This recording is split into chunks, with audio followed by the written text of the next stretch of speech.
What's going on, traders? Andrew O'Connell here with Pristine Capital, coming at you with yet another market recap video. It is January 6th, 2022. Please go ahead and click the like button on this video if you would be so kind. Also subscribe to the channel, that way you don't miss any of my future videos. Today we're going to talk about the price action in the indices, and it was a pretty wishy-washy day. We'll talk about that. Talk about some of my trades for the day. And this is going to be a quick video because I am hosting a Twitter space tonight. It is all about data-driven investing, and I got some heavy hitters to join this space. So let me tell you who they are. I have Brent from Spot Gamma. He's known for his work around options positioning and how it impacts the market. I have Rolando from FinTwit. He codes custom algos that beat the market. And then we have Robson from the TradeBall app, and he is democratizing backtesting for all retail investors. So a lot of really good people to talk about data-driven investing. So let's keep this is going to be short and sweet. Let's talk about these indices. We have the S&P 500 closing down 0.09%. We have the NASDAQ QQQ finishing down 0.07%. Small caps were actually positive today, up 0.57%. That is pretty odd. We've been used to seeing over the past year where the S&P 500 and the NASDAQ lead, and the IWM has been such a laggard. Then we had Dow Jones, which has been our leader, actually trading down 0.47%. And then this ARK Innovation ETF just cannot catch a break. It finished down 0.63%. Now, what's very interesting about this action, so we have, coming up tomorrow, we have the NFP data, which is always, it moves the bond market. It can move the equities as well.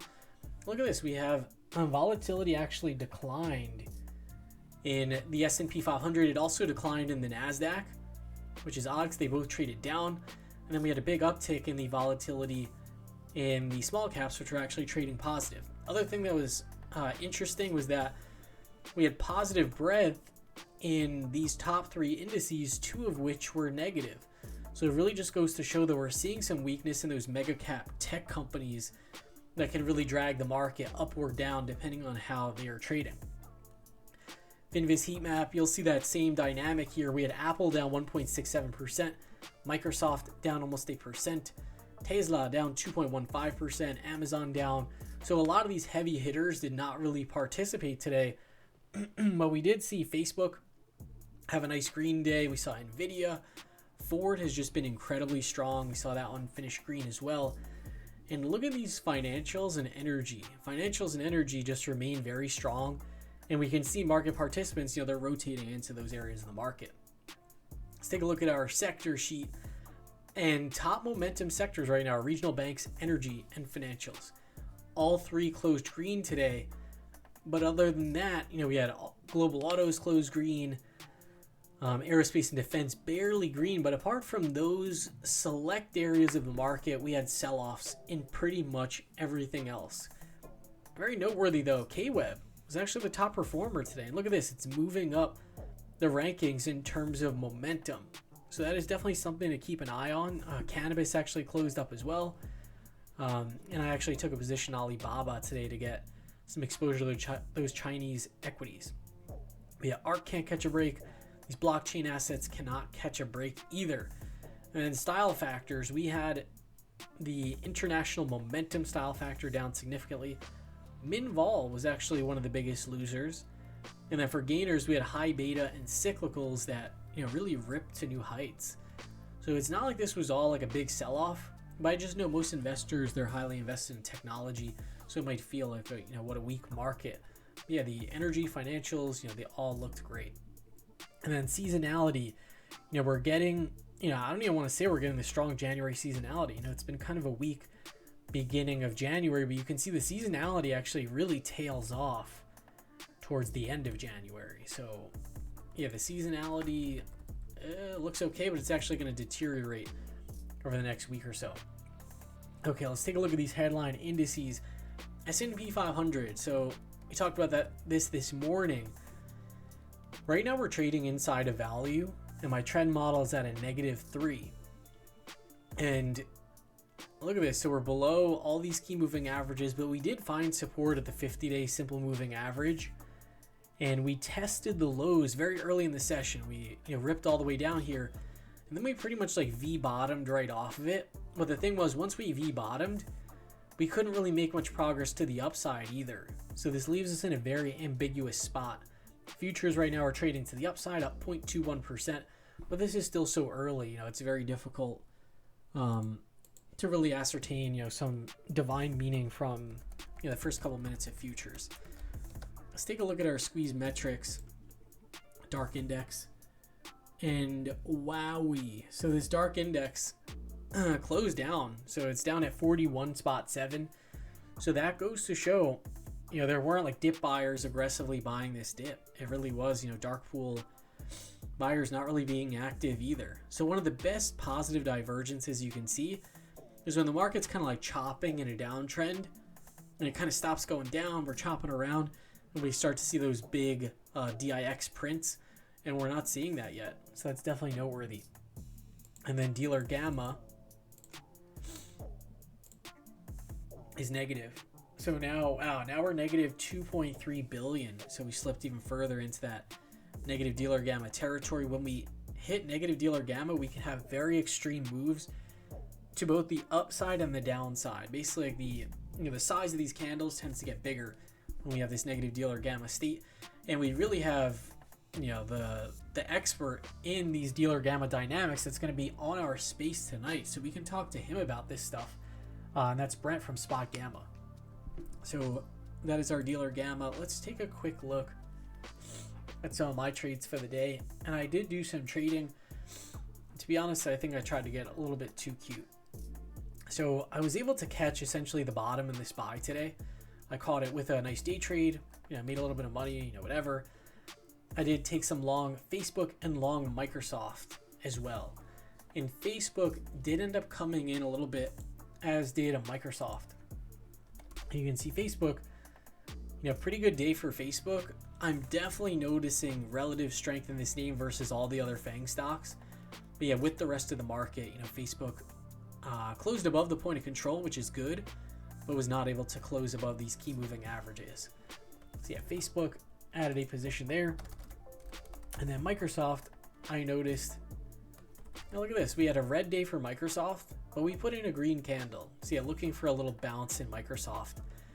But overall, I'm still in about 54% cash. My trend model is negative. That means I can't be like fully invested in the market, going crazy or anything like that. Alibaba, I saw this very early in the morning. So yesterday I added Alibaba. I actually stopped out of it for a little paper cut loss. And I noticed the breakout was occurring again today. So when you see that, like when it stops you out, then the following day you get the breakout, that shows you that that stock, it's bucking the market trend and it wants to move higher. So Baba, it was able to stick the landing on this breakout, which was good. So I actually went into the close and I held on to Alibaba. And then take a look at what else we got. TQQQ, I tried this. I thought maybe with the weak ISM services data that you know, treasury yields could actually come in a bit, and maybe these the QQQ, the Nasdaq, would bounce.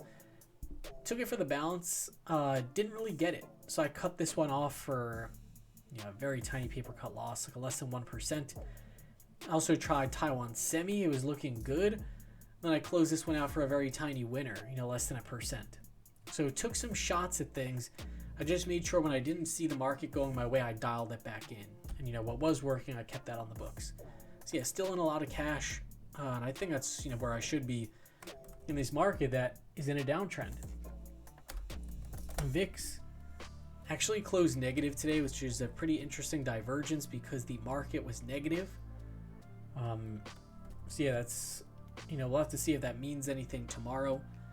But let's take a look at our options flow real quick. Let's see what we got. Let's go to our options races. This is via VigTech.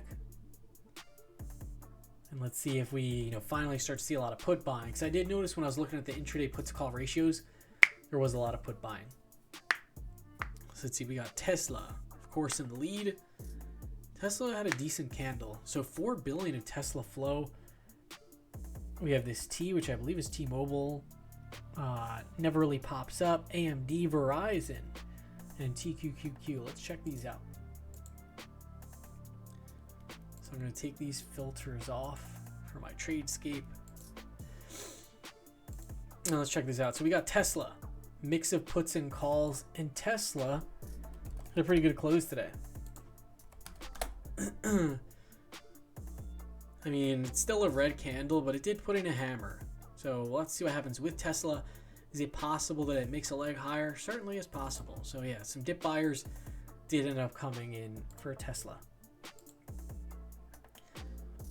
And then this T-Mobile, we're seeing a bunch of calls going up for June of 2022 and January of 2023. So yeah, some investors are finding value here.